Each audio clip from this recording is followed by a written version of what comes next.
I'm Brian Carter. I'm Blitz. Welcome here to Banks County High School. I've got the state championship team right here. A few of the players. We got Tybee Denton, senior pitcher, responsible for the last pitch to secure the state title, and then Madison Cronic and Jill Martinet. Girls, thank you so much for your time. Really appreciate it, and congratulations on being state champions. That's incredible. Thank you so much. So Tybee, we'll start with you. You got the opportunity to throw that final pitch. Walk us through what that moment felt like, that final pitch before you threw the ball, and then right afterwards, what that kind of felt like. Before that inning, we talked about how we wanted the inning to be an all-strikeout inning, and for the last pitch to be a strikeout, for it to be memorable, and so like we could all dogpaw at the mound. Yeah. And we wanted to, and then when you look around, we got to see all the fans and the emotion of all my teammates, and it was just great. We just all dogpawed, and it was to see all that, all your hopes and dreams culminate like that, and to just, obviously just a dream season for y'all.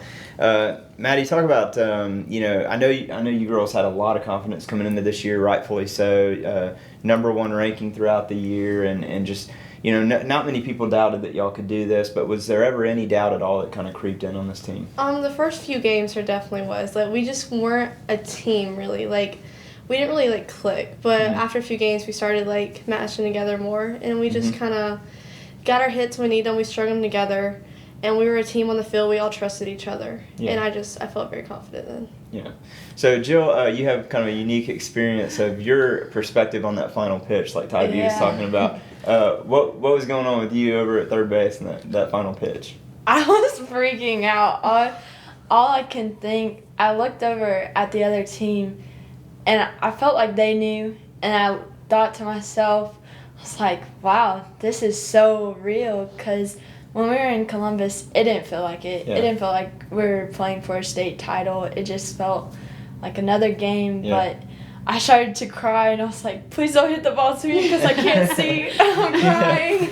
And when she pitched it, everybody knew, and it was like, I stood there for a minute, and I was like, oh my gosh, I know that was you, and I just couldn't be so much grateful. That had to be an incredible feeling. And what was the attitude? Talk about what it was like for y'all in Columbus. You get to the state title game, you're up 4-1 late in the game, and it's like, here we are, we're almost there. And then, of course, of all moments, the rain just comes down in buckets, and you're forced to postpone the game and bring it back here to Banks County. So what was the attitude and the outlook of the team? How did y'all deal with that anxiety of having to wait?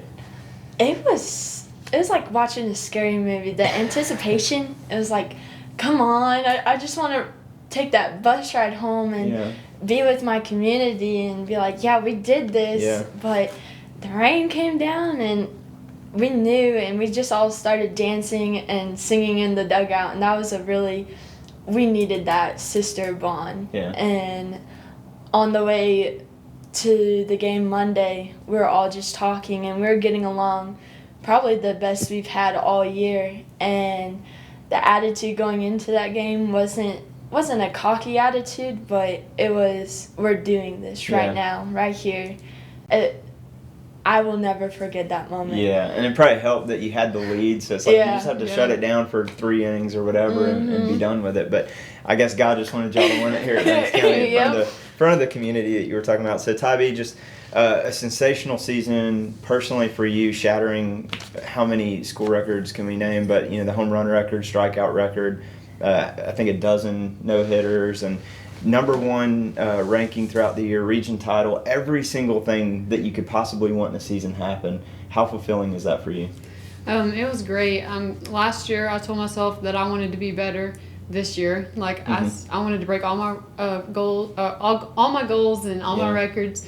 And I didn't want to just break them. I wanted to just shatter them. And it was just great that I got to do that. Yeah, I don't know for sure, but I know we haven't seen a season quite like yours, and I don't really expect that we will anytime soon. So I think your records are safe for for a while, unless Madi wants to make a run at the home run record next year maybe or something. But Madi, for you personally, you dealt with some injury throughout the year, and fortunately for you, you were able to kind of rebound from that, play through it, and then peak at the right time. What was that kind of like from your standpoint, and what did you maybe learn about yourself in that process? Well, I did terrible. My back was hurting. Like, I could not hit. It was awful. I think I went like 5 games. I struck out every single at bat. It was just awful. So I was like, Mom, we got to do something. So we went to this guy, and he started fixing my back, and it's like amazing now. There's no pain, nothing, and I actually hit. Yep. I did very good. You did very well, yeah. Yeah, so it's good you were able to peak at the right time when your team needed you the most, for sure. So Jill, I know there's not really one component. You kind of hit on some of it, just how close-knit this team has been throughout the year. But what would you feel is really the secret recipe to the team's success to be able to win a state title? What does it really take?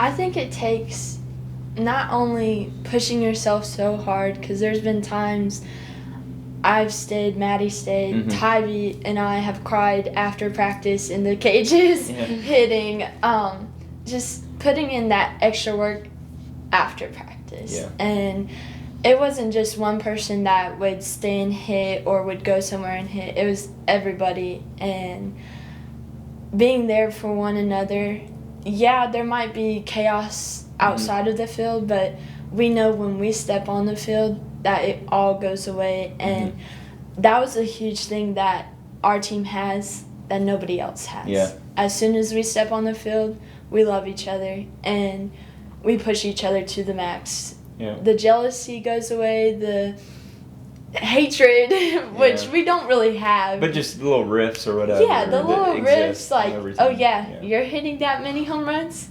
I wish I would.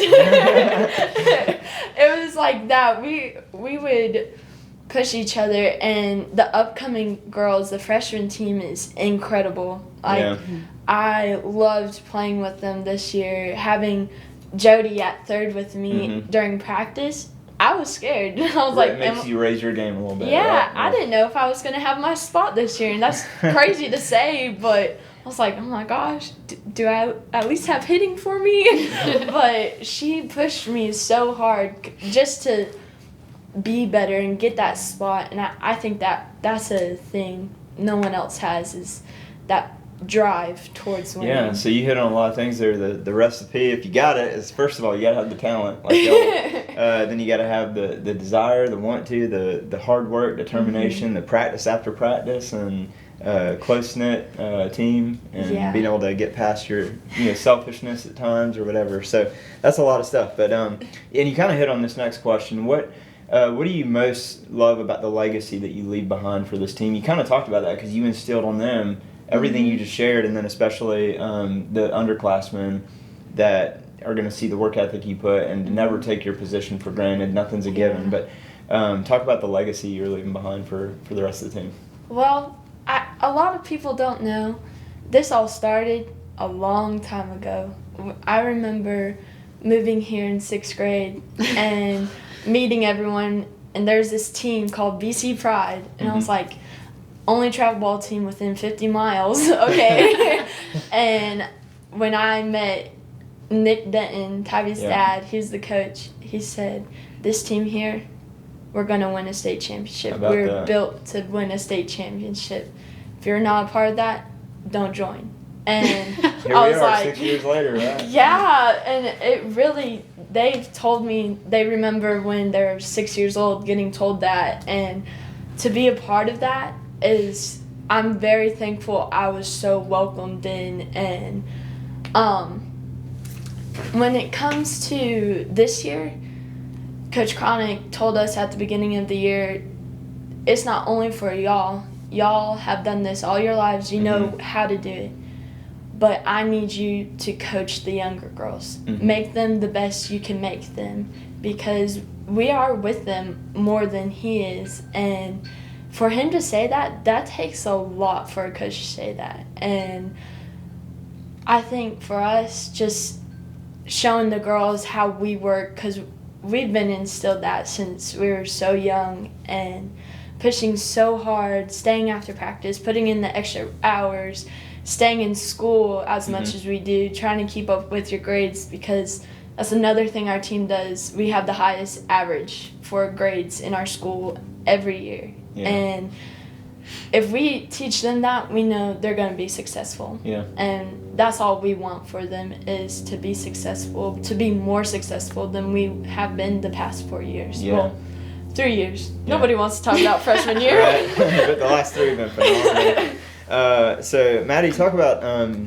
I know you're just soaking in the moment, and you got this trophy, which y'all hopefully have seen over their shoulders right here. But beautiful trophy. But enjoy that while you can, because I know soon enough y'all are all turning your attention to the next season. You know, any athlete's going to do that. But what are your plans already that are rolling through your mind for next year?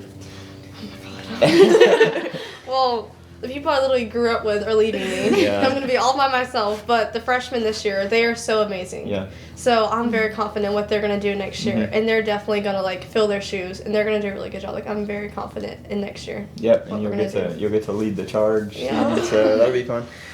So Tybee, last season, state runner-up finish. Kind of fell short too in the region tournament, so you didn't get the region championship. But even the year prior, I think, is when all this kind of began. Really, even freshman year, as you're talking about, that no one wants to talk about. But that was the building block to where you're at now. And then you finished third 2 years ago, runner-up last year. How much do those? I don't even want to call them failures, but coming short of what you really wanted. How much does that play into what happened this year?